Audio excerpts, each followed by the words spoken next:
Alors, nous allons partager, avant de commencer, quelques versets sur la nécessité et la puissance de l'adoration. Parce que, en fait, le chrétien qui réalise vraiment qui réalise dans sa vie l'importance et la portée de l'adoration, pourquoi et ce que le Seigneur peut faire au travers de l'adoration, c'est vraiment un chrétien qui va marcher perpétuellement dans la victoire.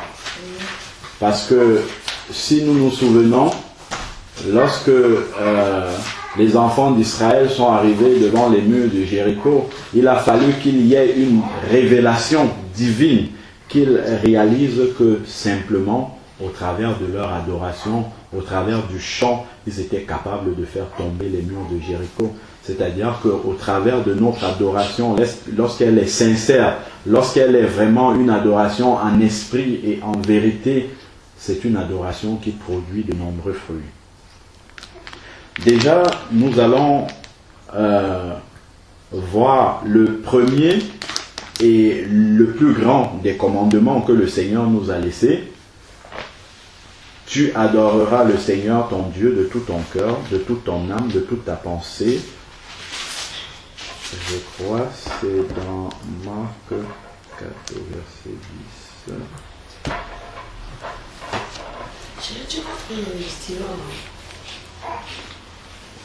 Le premier et le plus grand de tous les commandements. Tu adoreras. Non, c'est même déjà. Tu aimeras le Seigneur ton Dieu de toute ton âme, de toute ta pensée, de toute ta force. Et ensuite, nous comprenons que le plus grand de tous les commandements, c'est vraiment l'amour que nous portons au Seigneur. Or, l'expression le superlatif de l'amour que l'on peut manifester, en fait, c'est l'adoration. Donc ça, c'est le superlatif de l'amour que l'on peut témoigner à quelqu'un. Même les gens qui ne sont pas convertis, les gens qui sont dans le monde, lorsqu'ils s'expriment pour dire que quand quelqu'un veut dire qu'il aime quelque chose au-delà de tout ce qu'on peut imaginer, quelqu'un va par exemple dire « j'adore le football ». J'adore le cinéma. Voilà. C'est vraiment pour dire que c'est quelque chose qui occupe une place de premier rang dans sa vie. Donc, lorsque le Seigneur nous dit, tu aimeras le Seigneur ton Dieu de toute ta force, de toute ta pensée, de toute ton âme, on peut le traduire pour vraiment montrer ce superlatif-là, c'est tu adoreras le Seigneur ton Dieu de tout ton cœur, de toute ton âme, de toute ta pensée. Lorsque le Seigneur nous a créés, en fait, c'est vraiment pour l'adorer. Si nous avons été créés, c'est pour adorer le Seigneur. Et nous pouvons voir aussi dans Apocalypse 5. Dans Apocalypse 5, nous allons voir ce qui se passe dans le ciel. Parce que nous vivons sur la terre, mais nous avons la grâce d'être des enfants de Dieu. Et le Seigneur nous donne déjà un aperçu de ce que nous allons vivre pendant l'éternité dans le ciel. Dans Apocalypse 4, il y a une porte qui s'ouvre dans le ciel et Jean est happé dans le ciel. Il y a une voix qui lui dit « monte ici », c'est l'image de l'enlèvement de l'Église qui monte dans la présence de Dieu. C'est dans Apocalypse 4 que Jean monte dans le ciel et à partir de sa position céleste maintenant, il va voir un certain nombre de choses. Le Seigneur va lui montrer l'Église dans le ciel. Et nous savons également que spirituellement, nous dit le livre dans le livre d'Éphésiens 2, il nous est dit que nous sommes assis dans les lieux célestes en Christ. Donc déjà en espérance, nous sommes déjà dans cette position céleste-là, en esprit. Et justement, la plus grande dimension de l'adoration, c'est lorsque nous allons pouvoir prendre cette position céleste-là. C'est-à-dire réaliser que nous sommes assis dans les lieux célestes en Christ et commencer à adorer le Seigneur en esprit comme des personnes assises dans les lieux célestes avec le Seigneur Jésus.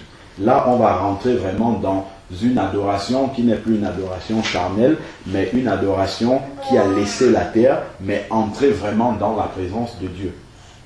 Réaliser vraiment la présence de Dieu. Parce que on peut commencer d'abord par la louange. La louange, ça peut partir déjà des prières de requête. Bon, même en chantant, on peut encore demander des choses au Seigneur. Après, on va progresser dans l'action de grâce.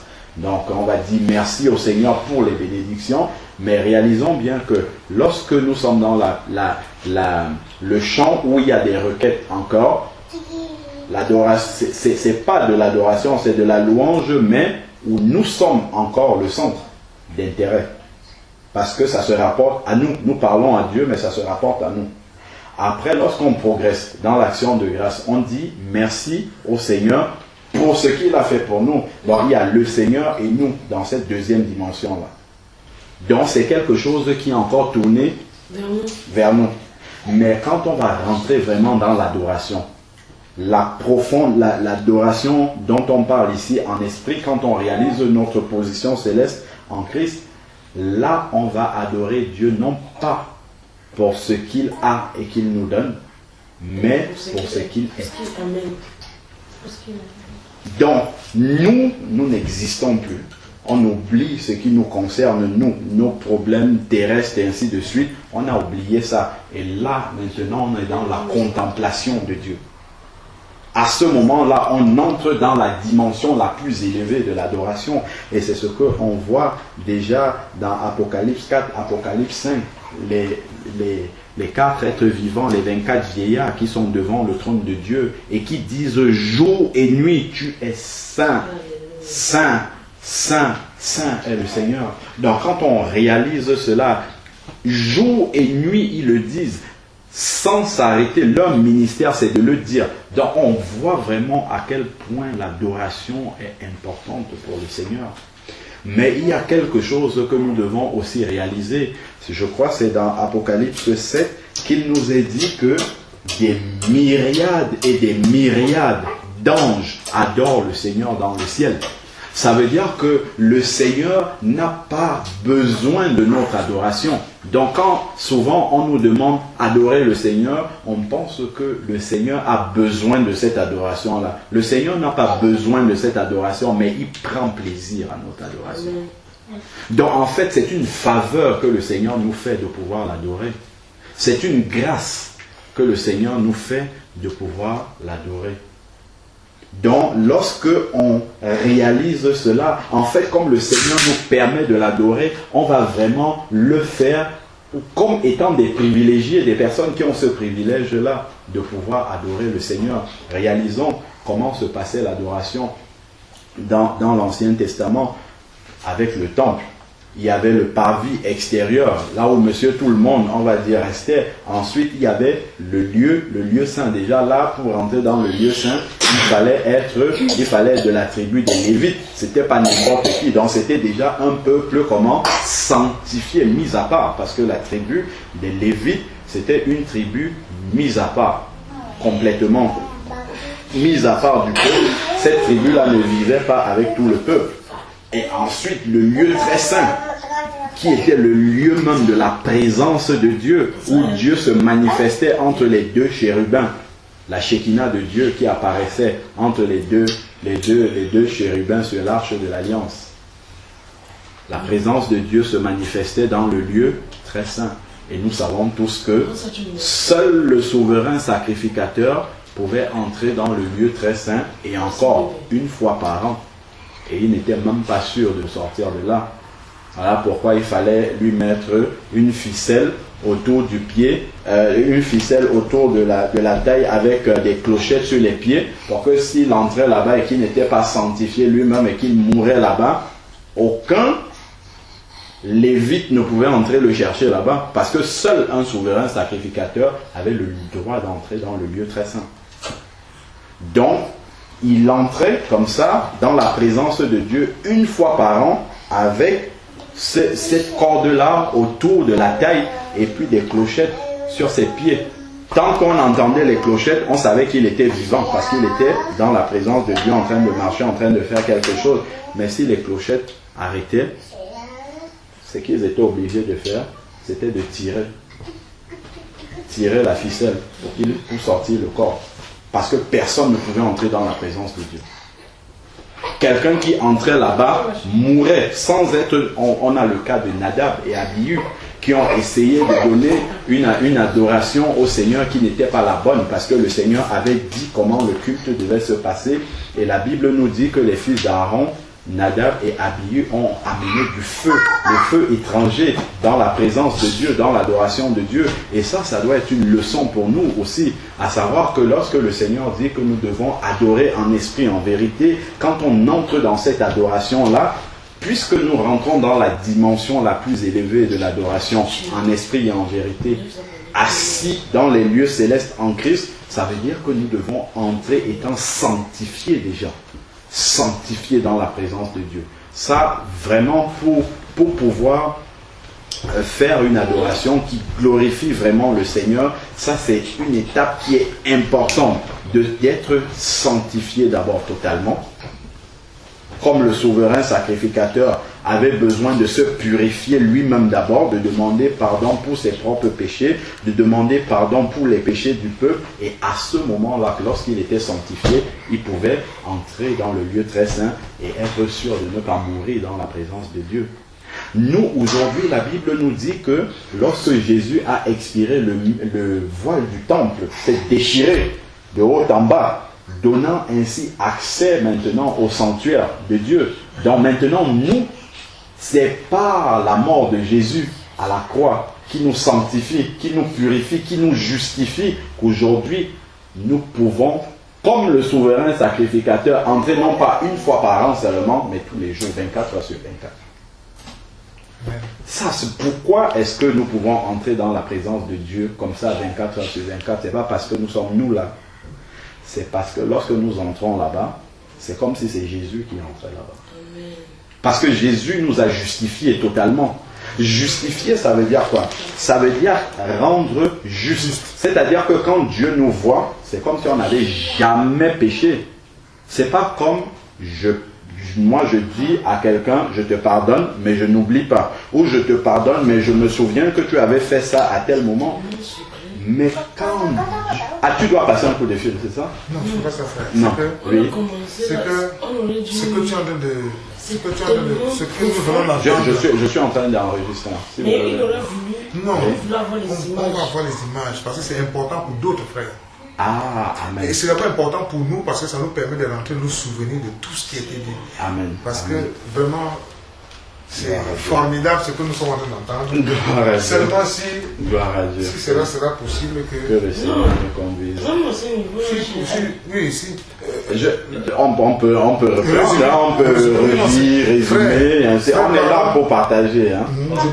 Je demande pardon d'avoir coupé, interrompu la séance. Mais je dis, chacun a ses fardeaux. Amen. Ça, c'est mon fardeau. Amen. Quand j'écoute Dieu parler, je dois enregistrer déjà pour moi-même, pour réécouter, et pour mes frères qui sont dans le monde, je ne sais pas où ils se trouvent. On ne sait pas qui sera béni à quel point de la terre. Amen. Parce que tout ce qu'on a entendu là, mais... J'ai voulu m'écrire, je n'arrive pas parce que je me dis... Parce que j'ai voulu suivre les écrits. Non, je vais te donner la bande comme ça. Je me dis, en écrivant, je peux louper un mot qui n'a pas de même. Donc, pour m'écrire, je n'arrive plus à écrire. Même si l'enregistre, ça ne sera pas la même chose. Je donne le chargeur. Oui, donne le chargeur. Même si c'est ça qui a Tu vas faire la vidéo? Oui. Et c'est cool. Le film, rien que lui, elle n'était pas besoin de faire. Non, je n'ai pas de conseil quelconque. Bien sûr, tu peux. Ils sont dans la présence du Seigneur, je n'ai pas de conseil. Seulement que toi-même, parce que je passe la vidéo. Sinon, vous allez m'embrouiller moi-même. Là, elle reprend tout doucement. Le sel, il n'y a pas de problème. Mais le biberon... Frère Alain, pardon, on commence comme tu as la chaise, mon chéri, tu vas pas supporter comme ça. Je crois que le frère est en train d'enregistrer là-dedans. Mais on veut les images. Ah, les images, d'accord, ok, les images.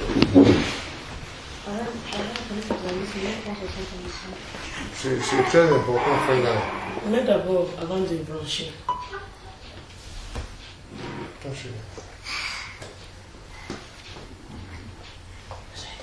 C'est bien.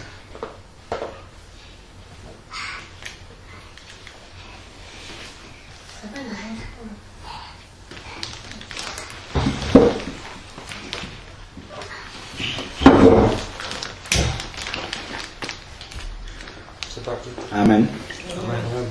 Nous partageons aujourd'hui la parole de Dieu sur le thème central, important de la Bible, qui est celui de l'adoration. Nous avons été créés pour adorer le Seigneur.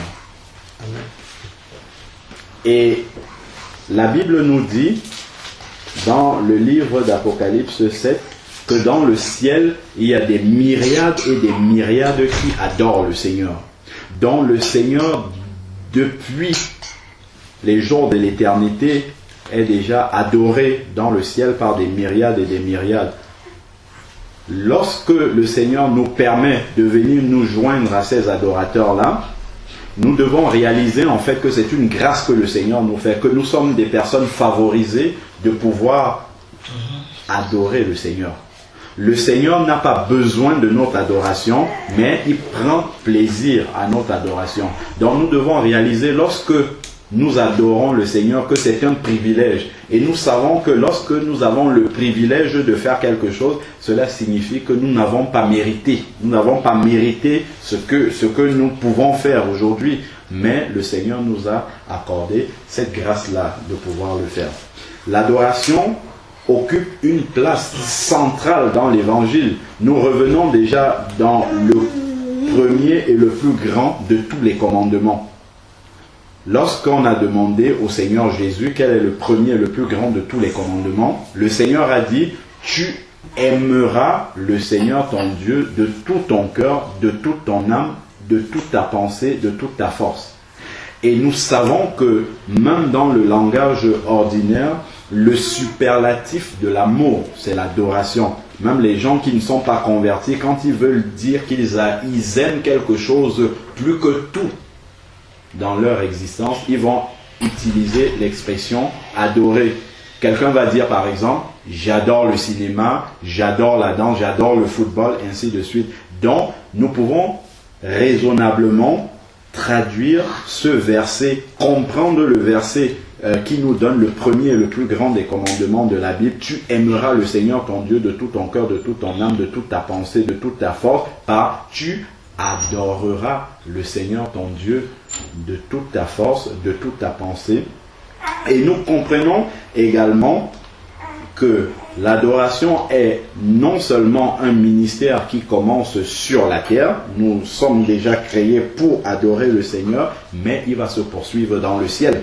Il n'y a qu'à voir dans le livre d'Apocalypse 4, lorsque une porte s'ouvre dans le ciel et que Jean entend une voix qui lui dit « monte ici ». C'est l'image de l'enlèvement de l'Église. Et maintenant, à partir d'Apocalypse 5, la Bible nous montre l'Église rendue dans le ciel et nous voyons que les 24 vieillards passent le temps jour et nuit à se prosterner devant le Seigneur, devant le roi des rois, pour dire tu es saint, tu es saint, tu es saint.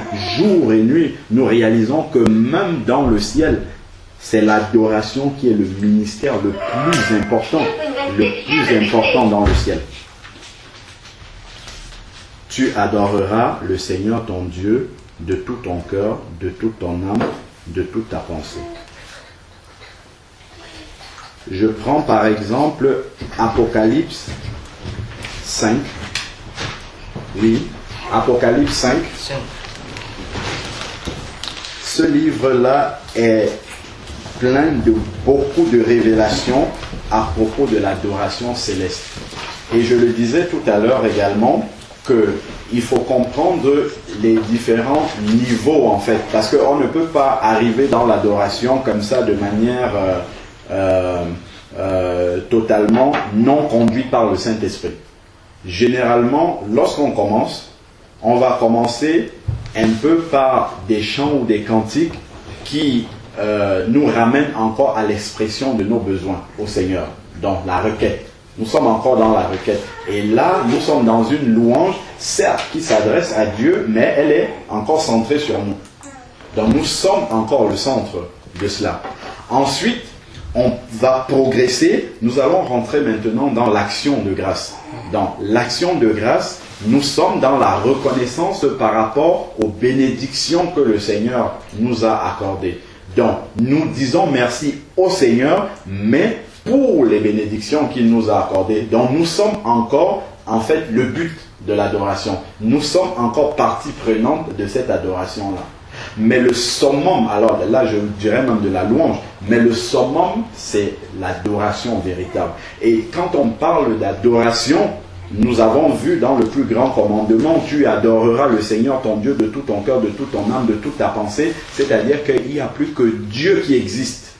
Nous n'existons plus dans l'adoration.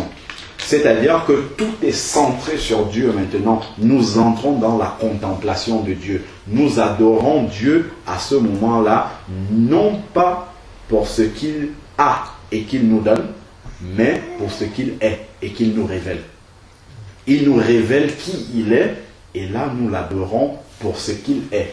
Donc, et là, adorer Dieu pour ce qu'il est, ça ne dépend pas de nos circonstances. Donc, peu importe si nous avons été bénis ou pas du tout, ou pas bénis, nous adorons le Seigneur pour ce qu'il est. Et ce que Dieu est ne dépend pas de nos circonstances à nous. C'est pour ça que lorsqu'on nous dit, lorsque nous devons aller adorer, nous ne devons pas d'abord regarder à nos circonstances. Est-ce que tout va bien dans ma vie? Est-ce que j'ai été béni? Est-ce que Dieu a répondu à mes prières? Ainsi de suite. Non. Lorsque nous allons adorer Dieu, nous adorons Dieu parce que déjà, nous savons que nous ne méritons pas d'adorer Dieu. Je le disais encore tout à l'heure.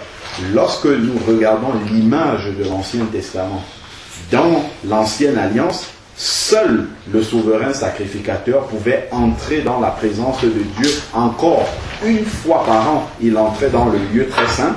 Le peuple, monsieur tout le monde, restait dans le parvis extérieur. Déjà ceux qui allaient dans le lieu saint, qui n'étaient même pas la présence véritable de Dieu, parce que la présence de Dieu se manifestait sur l'arche de l'alliance entre les deux chérubins. Nous savons que la Shekinah de Dieu se manifestait là, et c'était dans le lieu très saint. Donc déjà, pour entrer dans le lieu saint qui était l'antichambre, la pré-chambre avant d'entrer dans la présence de Dieu, déjà il fallait être sanctifié.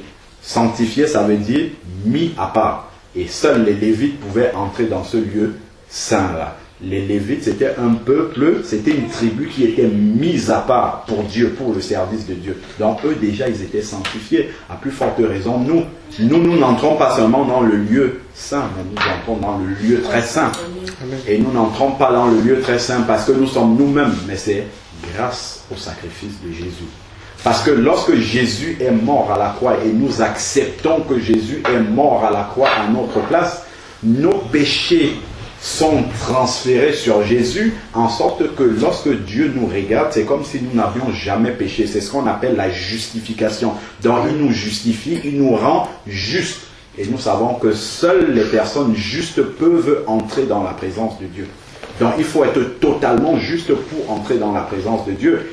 Et la Bible nous dit bien, c'est dans Romains 3, 23, qu'il y a tous ont péché et sont privés de la gloire de Dieu.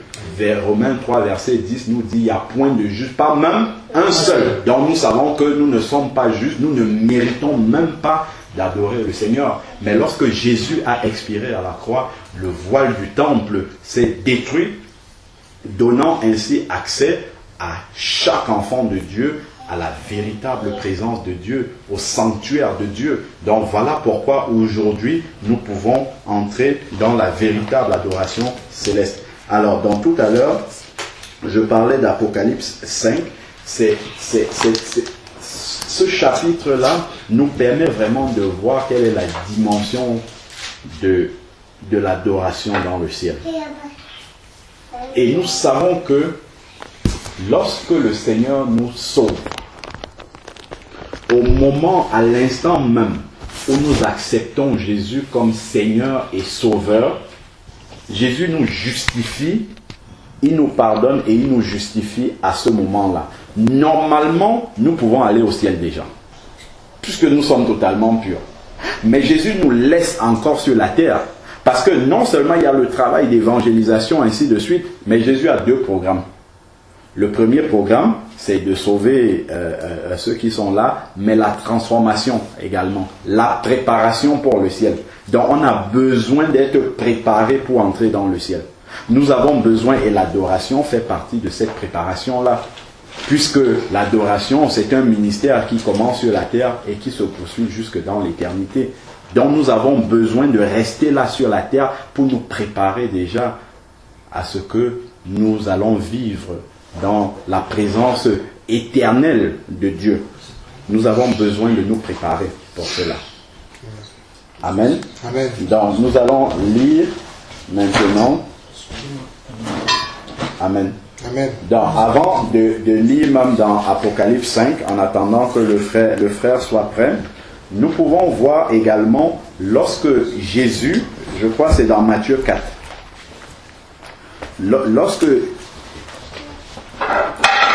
lorsque Jésus va affronter le diable dans le désert, lorsqu'il a été tenté par le diable. Avant d'entrer dans les détails de Apocalypse 5, nous pouvons lire déjà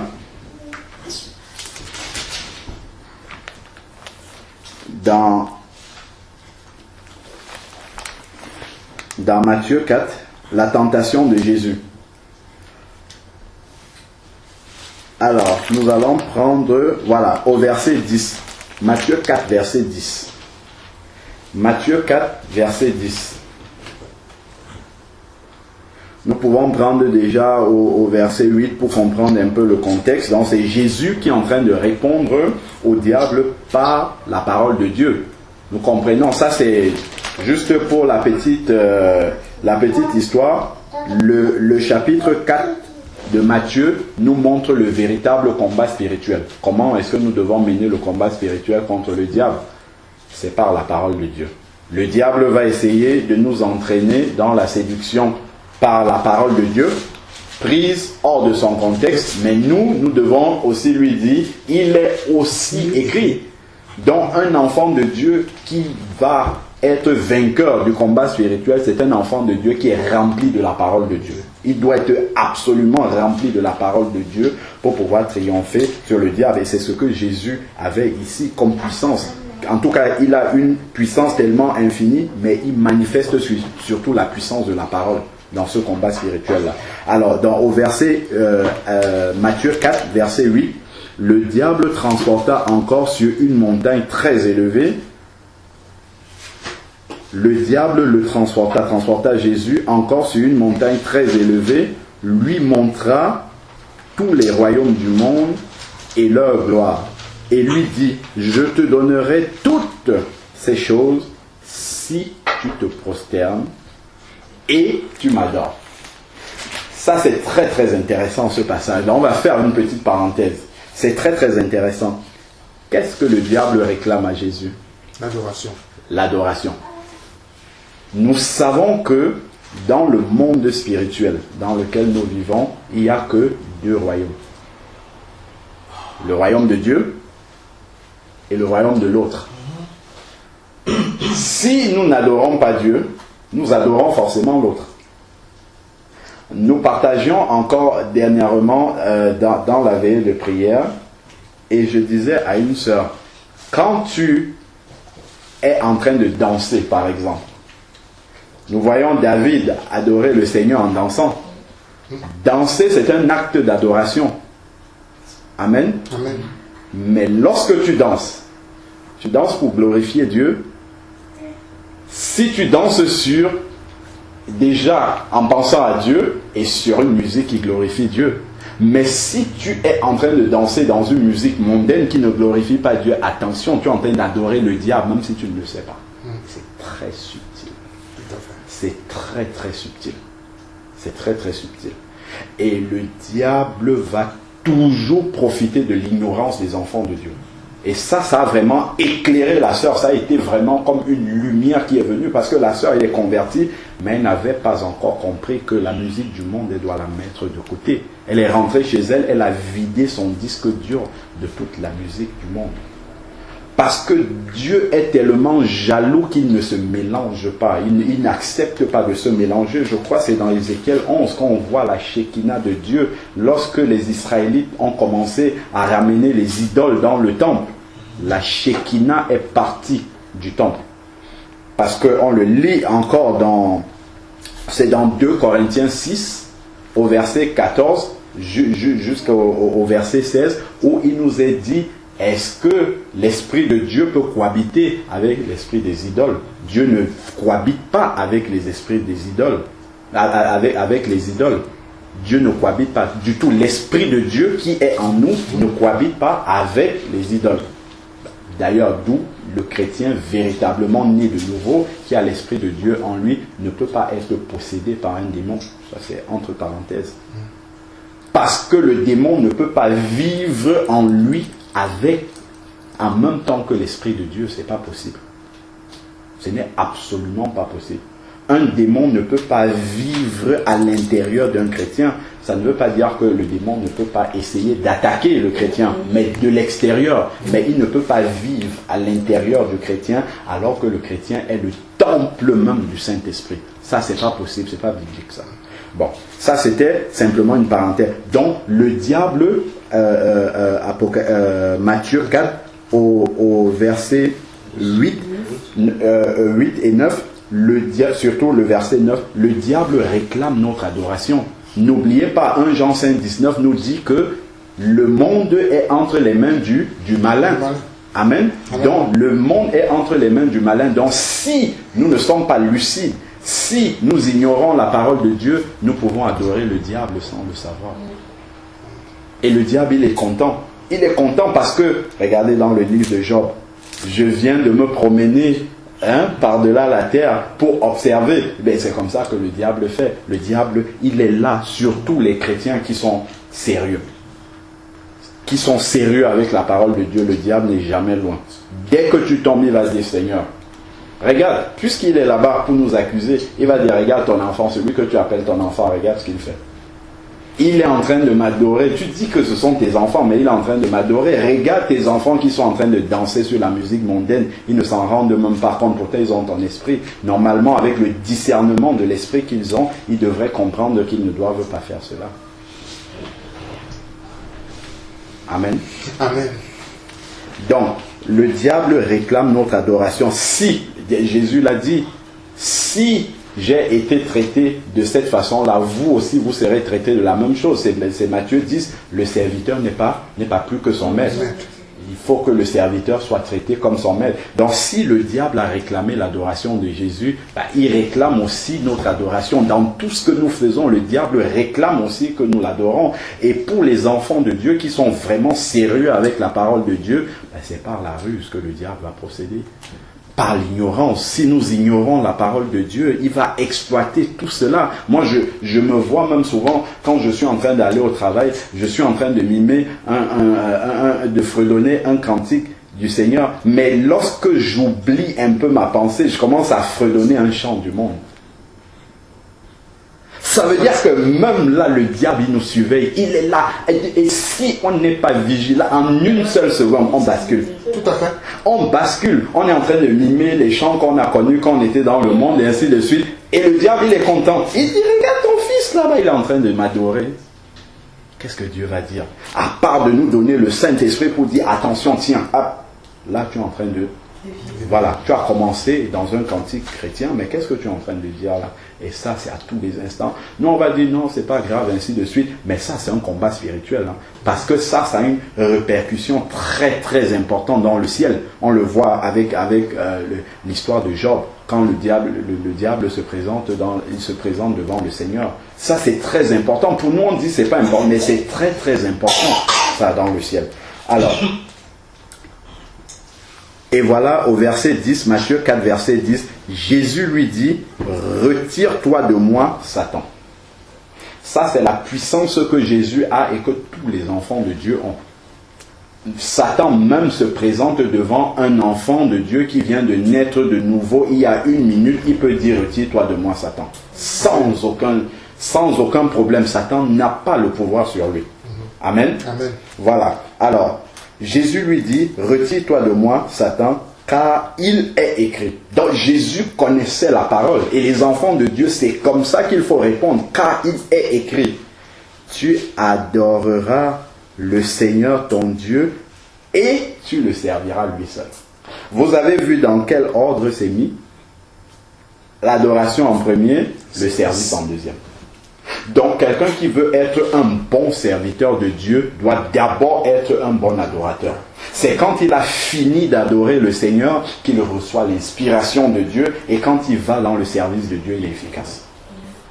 Parce que souvent, on voit des serviteurs de Dieu pendant l'adoration, même dans le culte, ils sont occupés à faire autre chose. C'est pas parce qu'ils ne veulent pas bien faire, mais ils veulent tellement que ça soit beau, que ça soit joli, que tout soit bien réussi. Mais c'est pas ça qui est important. C'est l'adoration là qui est importante. Après tout le reste, tout le service qu'on peut faire pour le Seigneur, ça vient en deuxième lieu. Et il n'y a qu'à voir Marthe et Marie. C'est l'exemple patent encore dans la Bible. L'exemple vraiment qui nous révèle qu'est-ce qui est le plus important entre le service et l'adoration. Ça ne veut pas dire qu'on doit négliger le service, mais on doit mettre l'adoration en premier. En premier lieu. On le voit aussi dans Ésaïe et la vision d'Ésaïe 6. Lorsque Ésaïe va nous dire qu'il a eu une vision, attends, on va le voir rapidement. Ésaïe 6, c'est important, c'est vraiment une bonne image également de l'adoration. Voilà, Ésaïe 6, verset 1. L'année de la mort du roi Osias, je vis le Seigneur assis sur un trône élevé. Ça aussi, c'est une vision de ce qui se passe dans le ciel. Et les pans de sa robe remplissaient le temple.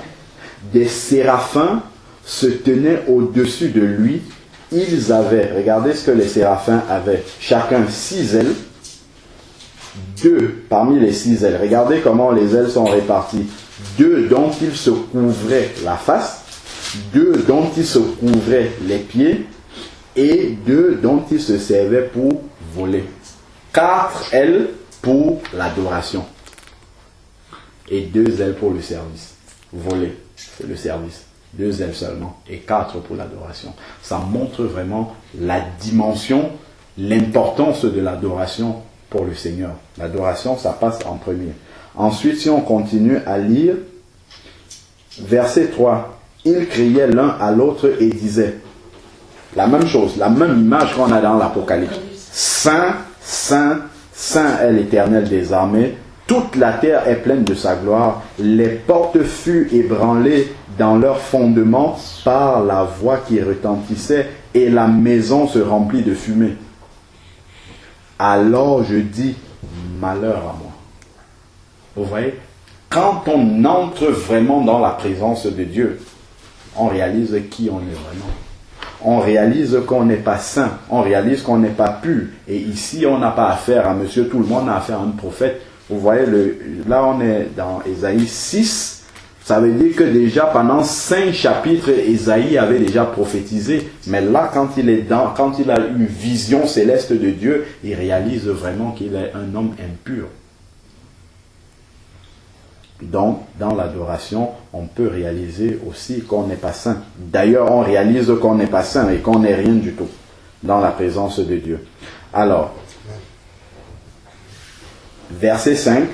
Alors je dis, malheur à moi, je suis perdu car je suis un homme dont les lèvres sont impures et j'habite au milieu d'un peuple dont les lèvres sont impures.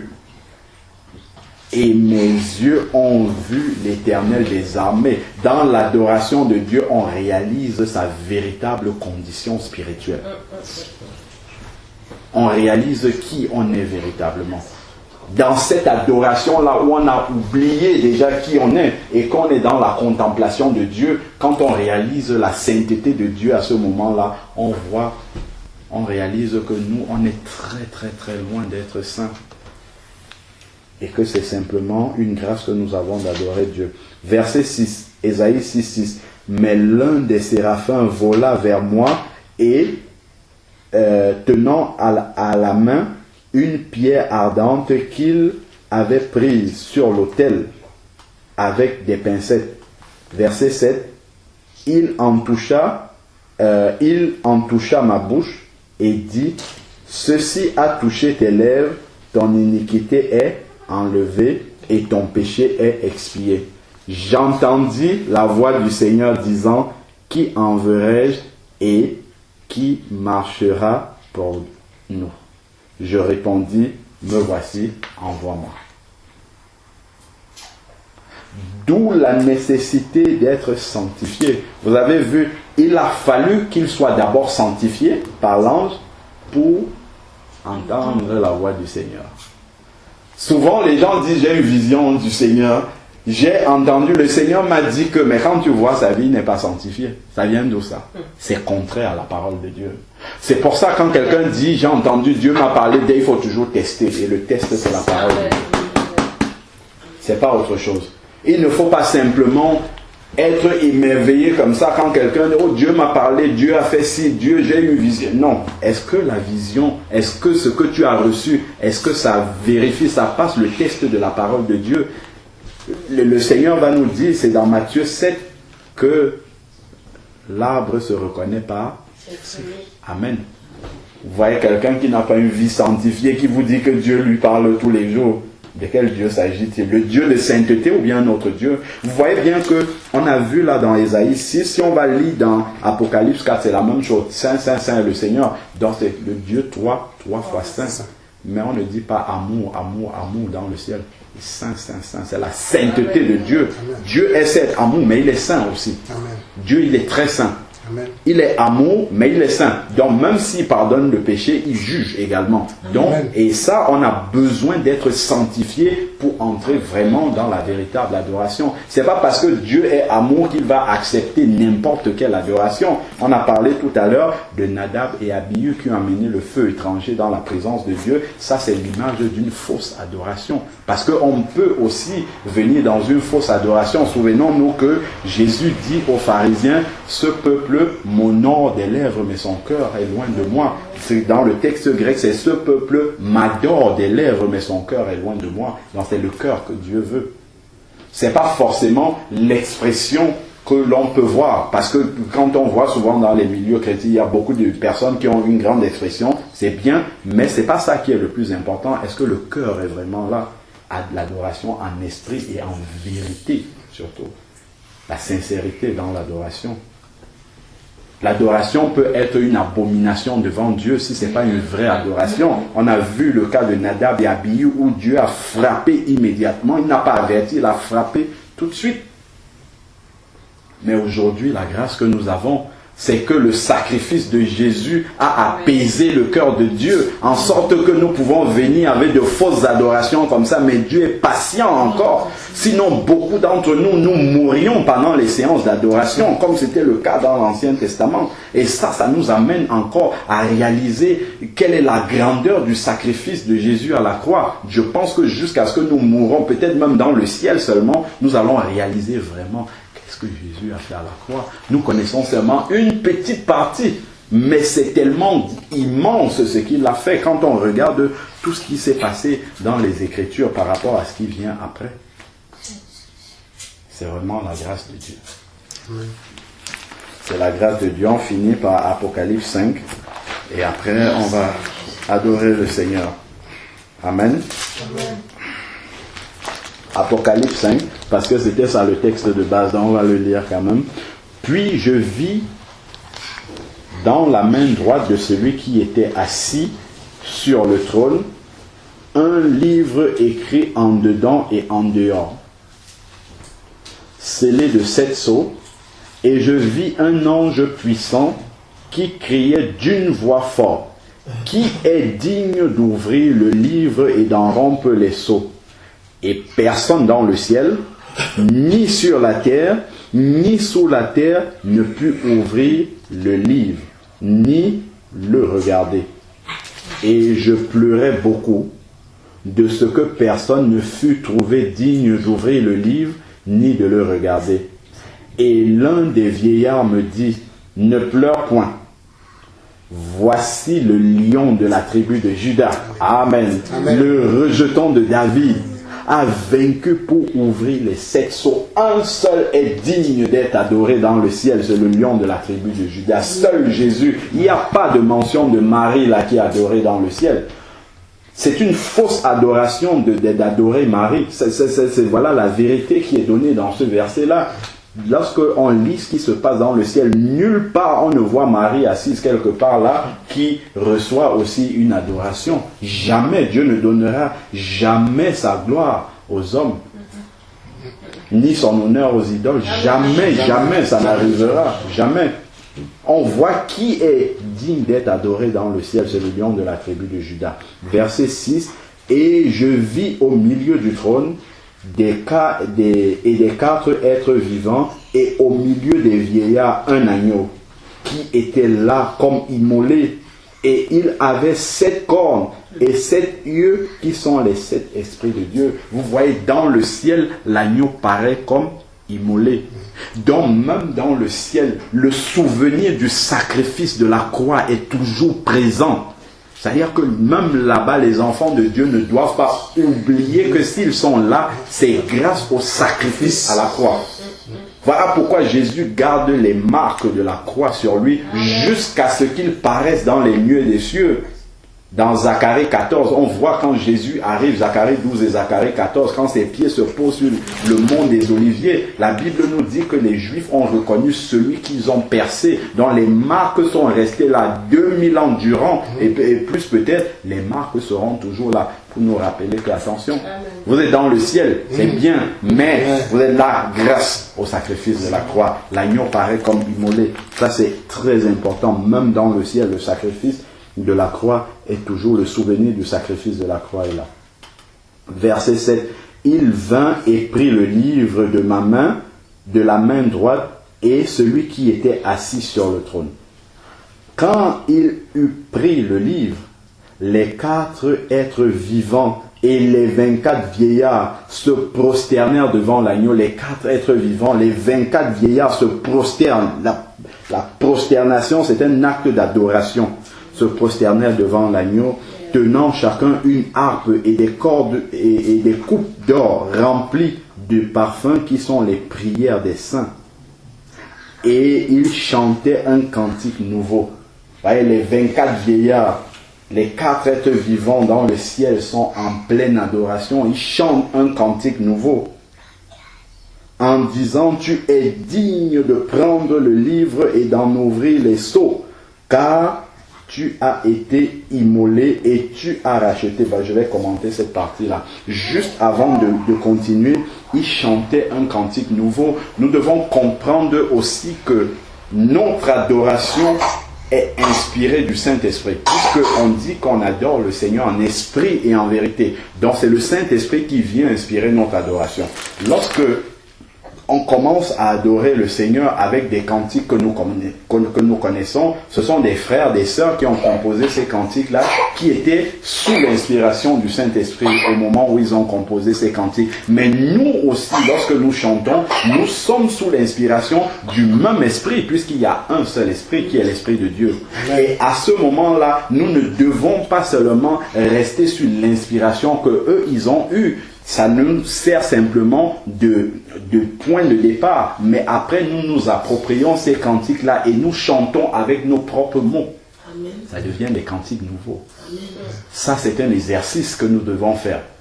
Je commence à toi la gloire. Après, je continue avec mes propres mots. Je change les mots du cantique et je remplace par les mots que le Saint-Esprit m'inspire à ce moment-là. Là, on entre dans la vraie adoration. Si on répète simplement les paroles que les frères ont composées, les sœurs, lorsqu'ils étaient inspirés, on n'est pas encore, on n'est pas encore là où il faut.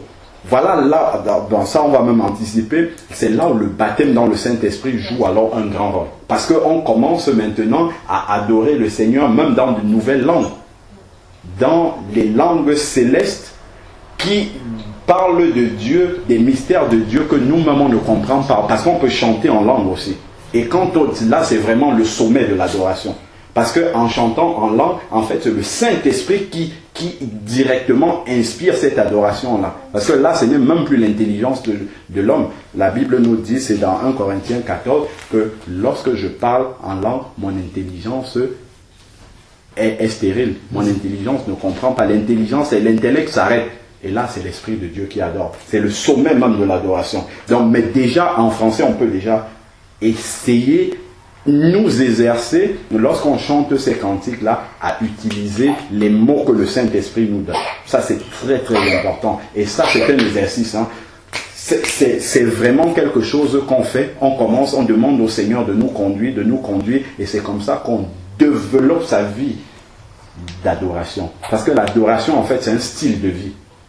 L'adoration, c'est pas simplement quand on est réunis comme ça, c'est dans le métro, n'importe où, ainsi de suite. On adore le Seigneur à tout moment. Quel que soit ce qu'on est en train de faire, on peut être en train d'adorer le Seigneur. Et il faut qu'on prenne l'habitude de développer cela. Après, il y a beaucoup de fruits de retombées de l'adoration. L'adoration qui guérit les maladies, qui guérit la dépression, qui change l'humeur, ainsi de l'adoration a des vertus incommensurables dans la vie du chrétien. Là, on ne parle même pas de ça, on parle simplement de comment est-ce qu'il faut faire l'adoration au Seigneur. Continuons rapidement. Donc, il chante un cantique nouveau. Nous devons toujours nous exercer pour que les mots que nous utilisons au Seigneur, qu'il y ait des mots inspirés directement par le Saint-Esprit. Ça, c'est important. C'est un effort qu'on doit faire dans l'adoration. Ensuite, donc, il chantait un cantique nouveau en disant « Tu es digne de prendre le livre et d'en ouvrir les sceaux, car tu as été immolé. » Une deuxième fois, on parle encore d'immolé. Vous avez vu 2 fois déjà du sacrifice de Jésus dans le ciel. Et tu as racheté. Regardez. Pourquoi est-ce qu'on a été racheté? Et tu as racheté pour Dieu. Celui qui naît de nouveau, il ne vit plus pour lui-même, mais il vit pour Dieu. Toute sa vie maintenant est consacrée à Dieu. Par ton sang, des hommes de toute langue, de toute tribu, de tout peuple et de toute nation, et tu as fait d'eux. Voilà. Il nous a rachetés. Et qu'est-ce qu'il a fait de nous? Une fois qu'il nous a rachetés, déjà c'est pour Dieu. Donc nous ne nous appartenons plus nous-mêmes. Nous ne vivons plus pour nous-mêmes, mais nous vivons pour Dieu. Et pour les autres. Pour aider les autres. Jésus nous le dit, le 2e commandement, qui lui est semblable. Et tu aimeras ton prochain comme toi-même. Il y a un frère qui dit que la conjugaison de Dieu, ce n'est pas comme on nous dit je, tu, il. Vous voyez comment le monde déjà nous pervertit l'esprit. Je, tu, il. Ça veut dire quoi? Je, c'est quoi? C'est l'égoïsme. C'est d'abord moi en premier. C'est d'abord mon moi. Je pense d'abord à moi, ensuite toi et ensuite l'autre. Amen. Mais la conjugaison de Dieu, c'est il, tu, je. Il, Dieu, tu, mon prochain, et je en 3e. Ça, c'est la conjugaison de Dieu. C'est il, tu, je. C'est pas je, tu, il. Ça, c'est le monde qui conjugue comme ça. Amen. Ça, c'est une très bonne image, ça. C'est que quand j'entends ça, ça nous montre vraiment comment nous sommes formatés d'une certaine manière pour marcher à la manière du monde. Alors que Dieu nous dit autre chose. Dieu nous dit, et c'est tellement subtil comme ça que ça pénètre par contre vraiment dans notre raisonnement de tous les jours. Voilà pourquoi Paul va nous dire dans Romains 12 au verset 2, ne vous conformez pas au siècle présent. La suite très intéressante. Mais soyez transformés par quoi? Qu'est-ce qui nous transforme? Le renouvellement de l'intelligence. En fait, c'est quand notre pensée est changée qu'on peut marcher comme des enfants de Dieu. Quand nous sommes dans la présence du Seigneur, on loue le Seigneur, ainsi de suite. Notre foi est très grande. On peut, juste après l'adoration, on peut faire beaucoup de choses pour le Seigneur. Mais peu de temps après, ça diminue. Pourquoi ça diminue? Parce que notre pensée, en fait, recommence à épouser la pensée du monde. Voilà pourquoi quand je vais me retrouver devant un collègue, avant de lui parler de Dieu, je vais commencer à réfléchir. Pourtant, si je le crois juste après l'adoration, là, je n'aurai aucun mal, j'aurai le feu de lui parler de Dieu. Mais une fois que je retourne dans le système du monde, petit à petit, ma pensée est changée, elle réépouse la pensée du monde et je commence à raisonner. Au lieu de dire, ben ça c'est un candidat pour l'enfer, il faut que je lui parle de Jésus, je vais commencer à me dire, mais qu'est-ce qu'il a pensé de moi? Vous voyez? C'est-à-dire que notre état d'esprit est différent selon qu'on est dans la présence de Dieu et que notre pensée est changée, que lorsqu'on a un peu quitté la présence de Dieu et qu'on est retourné dans le monde. Et qu'est-ce qui va maintenir en permanence notre pensée renouvelée par les pensées de Christ? L'adoration. L'adoration, quand on est perpétuellement dans l'adoration, on dit les mystères de Dieu. Et quand on dit les mystères de Dieu, ça nous remplit. L'adoration, c'est une source de renouvellement. Ça nous remplit, en sorte que lorsqu'on rencontre quelqu'un, ou peu importe ce que le Seigneur veut que nous fassions, nous le faisons avec zèle. Parce qu'on est chargé. Dans l'adoration, on charge nos batteries spirituelles. On est renouvelé. La foi vient, Romains 10, 17, la foi vient de ce qu'on entend, et ce qu'on entend vient de la parole de Dieu. Et quand j'adore, j'adore avec la parole de Dieu. Un bon adorateur, c'est quelqu'un qui est rempli de la parole de Dieu. C'est quelqu'un qui est rempli, vous voyez dans le livre des psaumes, les psaumes, pour beaucoup, étaient chantés dans le temple. En fait, on chantait les psaumes, dont la parole de Dieu peut être chantée. Amen. Donc, lorsque je suis en train d'adorer le Seigneur, je peux adorer avec des versets bibliques aussi. Et je parlais des mots nouveaux qu'on peut dire en changeant les cantiques. Ces mots-là peuvent être des versets que le Seigneur m'inspire à ce moment-là, qui sont vrais pour moi là dans l'heure. Donc là, ça peut nous donner une nouvelle manière de lire la parole de Dieu. On peut la lire pour la chanter après aussi. Et c'est une manière de la garder en nous pour qu'elle produise la foi. Donc l'adoration peut être un moteur de la foi également. Ce n'est même pas peu. L'adoration est un moteur de la foi également. De cette façon-là. Donc on voit qu'on peut partir vraiment très très loin avec l'adoration. Ça ne se limite pas simplement à la louange qu'on fait simplement comme ça par obéissance. Mais c'est un véritable moteur dans la vie du chrétien. Quand on sait vraiment quel est le rôle, quelle est la place qu'occupe l'adoration dans la vie du chrétien, c'est vraiment central dans la vie du chrétien. C'est pourquoi c'est un véritable combat spirituel. Pour que nous passions du temps dans l'adoration, le diable n'aime pas quand l'enfant de Dieu passe le temps dans l'adoration. Même déjà à titre personnel, le diable va toujours nous occuper pour que nous ayons juste 5 minutes pour prier vite fait. Mais passer du temps comme ça à adorer le Seigneur, le diable n'aime pas ça. Il ne veut pas ça parce qu'il sait qu'après, nous serons tellement chargés qu'on va être un danger pour lui. Mais nous devons faire comme la Bible nous dit, depuis le temps de Jean-Baptiste, seules les violences s'emparent du royaume de Dieu. Je vais adorer le Seigneur, je vais créer du temps pour adorer le Seigneur. Moi, j'essaie de le faire. C'est difficile avec le programme de la journée, mais même déjà en marchant à pied de la maison jusqu'à la gare de train, je passe de vrais moments dans l'adoration en marchant à pied. Exploitons tous les moments que le Seigneur nous permet d'être tout seul. Parce que si on veut seulement avoir un moment comme ça bien organisé, le diable, soit c'est l'enfant qui est malade, soit on doit aller prendre quelque chose, soit c'est les tâches ménagères, l'enfant pleure là-bas et ainsi de suite. On est tellement, il est très fort pour nous occuper comme ça, pourvu que nous n'adorions pas Dieu. On peut tout faire pourvu que nous n'adorions pas Dieu. Parce qu'il sait que, en fait, quand on n'adore pas le Seigneur, on commence, en fait, notre communion avec Dieu diminue. Et si nous ne sommes pas en communion avec Dieu, il sait que facilement, il va nous endormir comme ça. Parce que le diable, il a un plan spécifique pour chaque enfant de Dieu en fonction de sa communion personnelle avec Dieu. La manière dont il va attaquer un chrétien du dimanche, c'est pas la même chose qu'il va utiliser comme plan pour attaquer un enfant de Dieu qui est vraiment réveillé, qui marche avec le Saint, qui marche par l'Esprit tous les jours. Il va essayer toujours d'être plus rusé envers un enfant de Dieu qui, lui, marche vraiment dans l'obéissance et fait attention à sa marche. Il va utiliser des moyens humainement raisonnables pour que tu n'adores pas Dieu. Aller accompagner l'enfant à l'école, faire les courses de la maison, laver, aider, faire tous ces services-là, c'est important et c'est même obligatoire. Mais il va t'en mettre successivement pour que tu n'aies pas le temps pour adorer Dieu.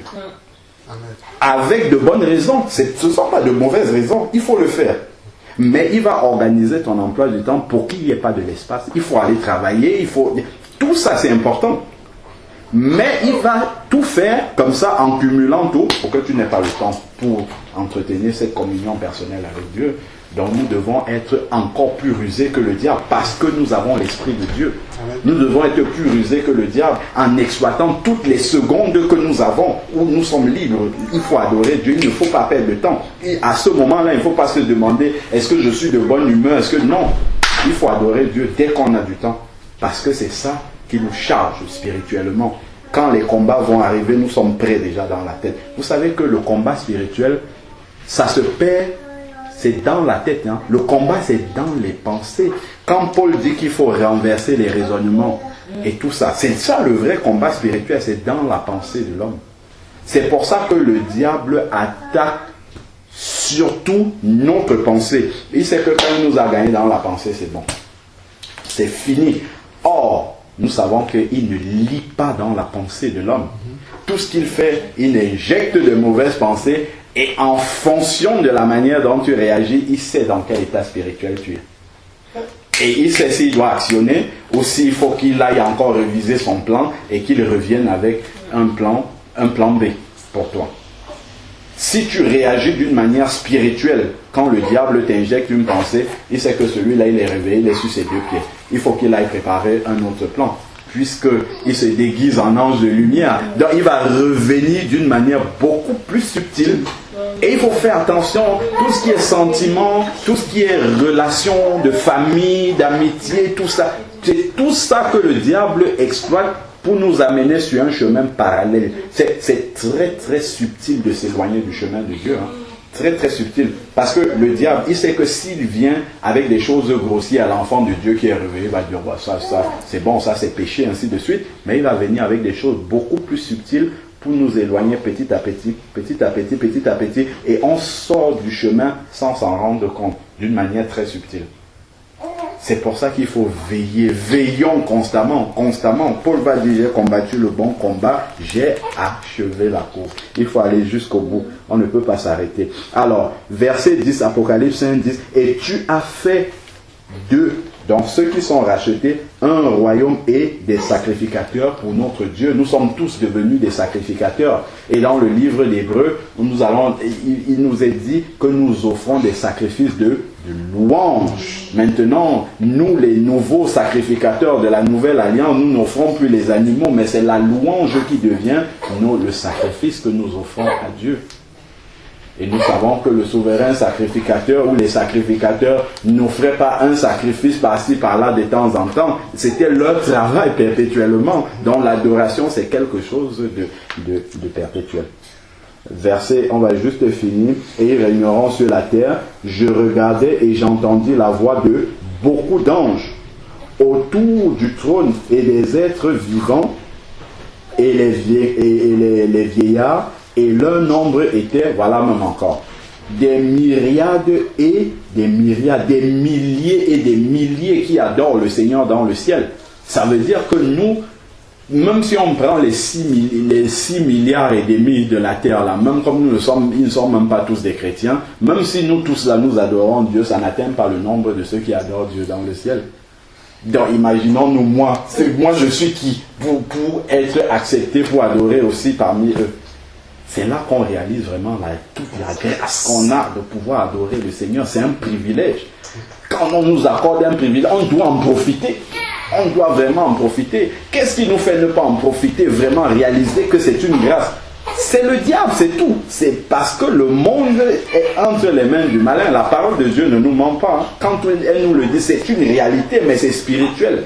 Et on ne le réalise pas souvent. C'est spirituel. C'est pour ça qu'on a une grâce incommensurable comme celle-là, mais le monde nous occupe tellement qu'on ne réalise pas cette grâce-là. On ne réalise pas que c'est un privilège. Autrement, on serait tout le temps dans l'adoration. Tout le temps. Tout le temps. Alors, on va juste finir la lecture, verset 12. Il disait d'une voix forte, l'agneau a été immolé et est digne de recevoir la puissance, la richesse, la sagesse, la force, l'honneur, la gloire et la louange.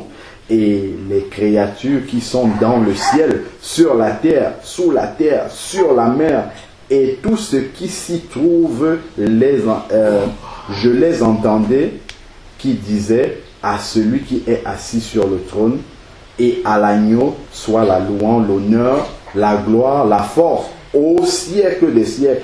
Et les 4 êtres vivants disaient Amen, et les vieillards se prosternèrent et adorèrent. Ce chapitre-là, il est fort en matière d'adoration. Là, on a un avant-goût du ciel qui peut commencer déjà, qu'on doit commencer sur la terre. On doit commencer à préparer ça sur la terre. Dernièrement, juste pour finir, une petite anecdote.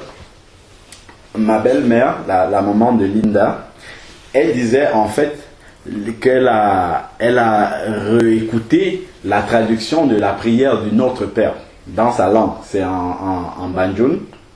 Et en fait, quand il dit, quand nous disons que ta volonté c'est faite sur la terre comme au ciel, eux ils ont traduit ça. Quand elle traduit mot à mot la prière, quand elle le lit en patois, quand elle traduit en français mot à mot, c'est donne-nous de te rendre un culte sur la terre comme te le rendent ceux qui sont dans le ciel.